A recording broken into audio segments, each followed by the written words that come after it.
C'est la première prise de parole en public du Premier ministre qatari depuis l'attaque israélienne. Et le cheikh Al Thani n'entend pas se laisser impressionner. Le Qatar se réserve le droit de répondre à cette attaque flagrante et prendra toutes les mesures nécessaires pour y faire face. La médiation dans la diplomatie qatari fait partie de notre identité et se poursuivra. Rien ne nous dissuadera de continuer à jouer ce rôle dans toutes les questions qui nous entourent dans la région. Dans le monde, les condamnations de ces frappes israéliennes sont quasi unanimes, comme celle du président américain, pourtant principal allié d'Israël. Les États-Unis, qui disposent aussi de leur plus grande base militaire dans la région au Qatar, affirment ne pas avoir été prévenus par l'État hébreu. Je ne suis pas ravi. Je ne suis pas ravi de toute cette situation. Ce n'est pas une bonne situation, mais je dirais ceci, nous voulons le retour des otages, mais nous ne sommes pas satisfaits de la façon dont cela s'est passé aujourd'hui.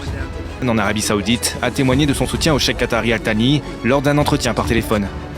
Le fait de cibler la délégation de négociation du Hamas alors que les négociations de cessez-le-feu sont en cours démontre qu'Israël ne vise pas à instaurer la paix, mais à poursuivre le conflit. En Europe, les condamnations sont également très claires. Emmanuel Macron évoque des frappes inacceptables. L'Allemagne et le Royaume-Uni dénoncent eux aussi une violation de la souveraineté de l'Émirat.